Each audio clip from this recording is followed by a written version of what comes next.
Ici, c'est DSU Live. C'est DSU Live. Enjoy the association. Eh bien, de retour toujours sur l'hôtel de région pour cette restitution un peu de nos quartiers d'été, hein, Paul. Oui. Donc on a appris plein de choses sur le développement durable, sur tout C'est ça. vrai, Donc c'est vrai. super intéressant. Et là, on reçoit un invité particulier quand même parce que c'est un vieux de la vieille. Ouais, quand même. Donc on reçoit Yannick Tellier. Bonjour Yannick. Bonjour Nicolas. Ouais, alors je dis un vieux de la vieille parce qu'on se connaît depuis longtemps. Tu es sur le territoire de Saint-Martin-les-Boulognes. Oui. Auparavant, tu as officié sur d'autres territoires. Voilà, Je suis toujours resté sur le territoire du Boulonnais Ouais, mais depuis voilà. 25 ans. Il connaît tous les habitants de Boulogne. C'est Ah impressionnant. ouais. Ouais, Ah ouais. Yannick, Presque. moi On je a l'avais deux ou connu, trois. il avait les cheveux longs. C'est vrai. Voilà, bah oui, changeant. Donc Yannick, alors, nos quartiers d'été sur la ville de Saint-Martin-les-Boulognes, ça se passe comment? C'était quoi alors? Alors, avant tout, c'est le pouvoir d'agir des habitants. Le pouvoir d'agir. Ouais, on parle de pouvoir d'agir des habitants, hein, le développement du pouvoir d'agir des habitants. C'est par et pour les habitants qu'on met en place des actions. Alors le centre social est porteur du projet, du dispositif en fait. Hein, et on demande surtout tout au long de l'année ce que les habitants ont envie de faire, qu'est-ce qui leur plaît. Alors toujours selon les thématiques, hein, on vient d'en parler sur la table ronde. Forcément il y a une thématique nos quartiers d'été. Et qu'est-ce qu'on fait de tout ça avec les habitants? Qu'est-ce qu'ils ont envie de faire durant tout un été. Et cet été, sur Saint-Martin, c'est pas moins de 17 actions qui ont été proposées. Alors, on appelle ça les Happy Summer parce qu'on essaie d'y intégrer aussi des actions spécifiques à la petite enfance, toujours dans la thématique hein, de nos quartiers d'été, et diverses et variées. Mais justement, là tu parles de pouvoir d'agir des habitants. Comment on va chercher la demande, la volonté de l'habitant? Comment on recueille ce qu'il a envie de faire? Et comment ça se passe concrètement? On frappe aux portes, on fait un questionnaire, on envoie un questionnaire aux habitants et on le dépouille après? Alors concrètement, c'est un travail qui est fait tout au long de l'année. Hein. Un centre social, c'est aussi un projet social, un projet famille sur lequel on travaille sur un diagnostic. Hein. C'est un travail d'une année. Et ce travail d'une année permet aussi de recueillir les besoins et les attentes des habitants, et ce qui permet d'avoir un travail sur 4 ans. Donc nos quartiers d'été répondent un peu à ces objectifs hein, de développement du pouvoir d'agir des habitants, puisqu'on est toujours par et pour les habitants. Et alors comment on fait? Oui, il y a des questionnaires. Oui, il y a des comités d'usagers.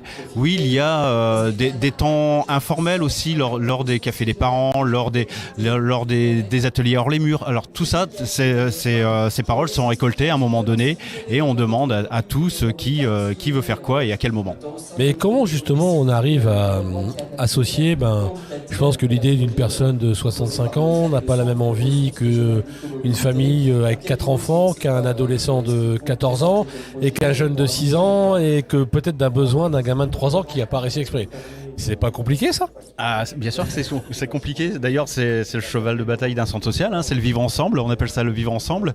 Et forcément, à un moment donné, il faut réussir à mettre tout le monde autour d'une même table et de mettre de l'eau dans son vin aussi. Parfois aussi, c'est important. C'est chercher des concessions, des compromis à chaque fois. Là.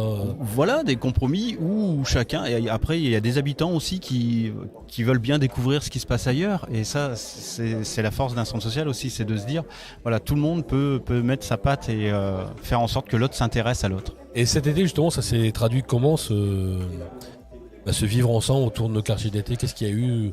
Une anecdote où vous pouvez dire, tiens, là, c'est du vrai vivre ensemble et c'est vraiment eux qui ont décidé de faire ça? Il y a l'ouverture. Là, on va commencer par l'ouverture de nos quartiers d'été. En général, c'est mieux. Ouais. L'ouverture, mais il y a eu plusieurs actions comme ça. Hein. Mais l'ouverture, par exemple, durant l'année, il y a des ateliers musique qui se passe dans les centres sociaux, hein, que ce soit il y a de l'atelier guitare, de l'atelier percussion, de l'atelier d'une chorale aussi. Donc on s'était dit pourquoi pas se rassembler et faire une ouverture de nos quartiers d'été en faisant un concert. Alors on appelle ça la tournée saint-martinoise, s'il vous plaît. Oh là. Où les danseurs, les chanteurs, les guitaristes, les percussionnistes vont dans les rues, vont dans les quartiers et annoncent la programmation de nos quartiers d'été. Comme les crieurs de Trofois. Voilà, on avait même pensé à ça aux crieurs de rue et l'idée c'était d'annoncer la programmation des Happy Summer à travers tous les habitants qui ont bien voulu participer à cette action. Et dans cet engagement des habitants, alors est-ce que les jeunes sont plus engagés que les personnes dites adultes ou c'est en proportion égale ou c'est fort féminisé en général ou pas Non, ou un peu alors des deux. je pense que sur Saint-Martin, on a la chance d'avoir un public assez large. Les ados participent à leur manière. Mais l'idée, c'est aussi que c'est un travail d'ensemble aussi. C'est de se dire que chacun des professionnels puisse aussi communiquer ses actions et puisse dire à un moment donné, on va faire ensemble, on va arrêter d'être dans l'entre-soi et de se dire que pour ces moments de nos quartiers d'été, on va se mettre ensemble et on va proposer une super programmation à tous les habitants. Et non, il n'y a pas de... Il y a tout âge. Dans les comités d'usagers, tout le monde peut participer. Dans les réunions, tout le monde peut participer. Et souvent, c'est assez large. Ah, et c'est pas beau ça quand même, hein. Servi à domicile quand même. Ça, c'est magnifique. Merci beaucoup. Merci. Et justement, pour continuer sur cette participation des habitants, comment ça se concrétise aussi dans la gouvernance d'un centre social, la participation des habitants? Ou est-ce que là, justement, ils n'ont pas la place? Si, ils ont leur place. Non, Ils ont tout à fait leur place. Parce que j'ai une idée. Hein, mais... la gouvernance d'un centre social, c'est avant tout un conseil d'administration qui est composé d'habitants, qui est composé de bénévoles. Avant tout, c'est des bénévoles et il y a une part d'habitants, il y a une part de représentants de la municipalité, il y a une représentation assez large dans le conseil municipal. Sachant que, alors, la particularité de Saint-Martin, c'est qu'il y a 3 centres sociaux, 3 agréments différents et il y a le centre social éclaté qui est l'association de gestion de ces 3 centres sociaux. Et dans chacune des maisons de quartier, il y a un représentant, un habitant qui est président de cette maison de quartier. Et donc, il se veut que le président doit être habitant du quartier. Ah d'accord. Et alors, qu'est-ce qui va suivre après nos quartiers d'été là, dans cette participation d'habitants? Parce que je pense que vous faites d'autres actions qui ont lieu toute l'année et pas forcément que l'été. Parce voilà, c'est ce que on passe pas le reste de l'année. Je suppose que c'est toujours au travail. C'est ça. De toute façon, on est sur comme je disais tout à l'heure, on est sur un projet de 4 ans, un projet social de 4 années où les habitants restent présents quoi qu'il arrive dans chacune des actions qui peut se proposer. Que ce soit, alors moi, je suis référent famille par exemple. Et justement, comment ça se passe la participation des familles dans des actions dites famille, parentalité? Du reste, il y a bientôt le 22 Festifamille à la salle de la faïencerie. On fait on en profite. Et mon travail en tant que référent famille, c'est aussi la mobilisation des familles sur ce qui se passe dans la vie du quartier. Alors ça peut être aussi bien la crèche par exemple, alors lorsqu'on vient à la crèche dans un centre social, on est avant tout usager d'un service. Un centre social, je rappelle que c'est 2 maisons, c'est la maison des services et la maison de la participation des habitants et puis le foyer d'initiative. Et comment faire en sorte de rallier les deux, de ne pas être que seulement usager d'un centre social?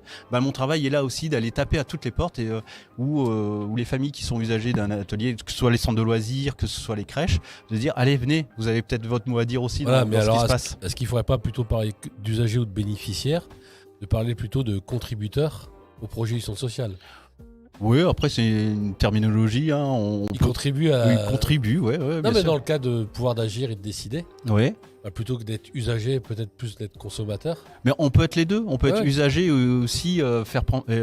Souvent, c'est ce que disent les personnes qui intègrent le bureau du centre social. Au départ, on dit j'étais usager, j'ai participé. Je venais comme ça parce que j'avais besoin d'un service. Et au fur et à mesure, souvent, il y a des personnes qui sont plus ou moins engagées que d'autres et qui ont envie aussi de donner de la vie à ce quartier et donner de la vie à un centre social, qui viennent s'investir un peu plus en participant soit à des actions où il faut lever des tables, où il faut pousser des chaises, ou participer à des réunions, ou participer au conseil d'administration. C'est sympa de pousser des tables avec des habitants ou le soulever des chaises, faire la vaisselle, ça reste sympa. C'est pas désagréable. Je trouve, non mais ça fait partie de... Au moins la vaisselle est sympa. La vaisselle est sympa, elle est bien faite. Ça a l'air intéressant quand même pour ce qui se passe au centre social. Au moins c'est un espèce de collectif où ils sont tous ensemble pour faire des projets et ça c'est sympathique.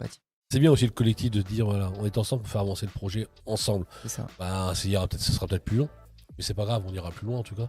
C'est l'avantage d'avoir un agrément sur 4 ans aussi, c'est de se dire sur 4, on a le temps de voir, on a 4 ans pour atteindre des objectifs à travers les orientations.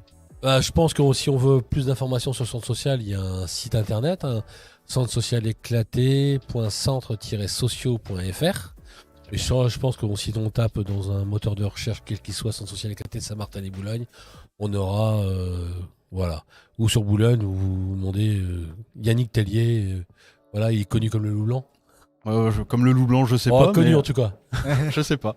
Mais voilà, il y a plein de monde qui travaille dans un centre social. Il y a plein de bénévoles. Il n'y a pas que les Ah, puis professionnels. vous avez des bénévoles et plein d'apprentis aussi, parce que vous avez la volonté de former des apprentis C'est ça. au métier de l'animation. Il y a eu Dans le cadre du BPGEPS. du BPGEPS, Effectivement. il y a D'ailleurs, il y a des diplômes qui se terminent à la fin. Là. C'est ça. Encore quelques On est sur la- certifications à c'est ça. faire. C'est En mois d'octobre, on Ouais, attendra. ouais.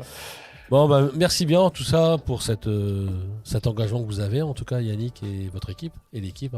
Je pense que c'est une équipe. C'est ça. C'est Ça fait un travail d'équipe. ça fait plaisir en tout cas. Voilà. Tout pareil. Et puis voilà. Mais merci bien. Puis à une prochaine fois sur Boulogne ou bien ailleurs peut-être. À bientôt. Allez, au revoir. Au revoir. Ici, c'est DSU Live. C'est DSU Live. Enjoy the association.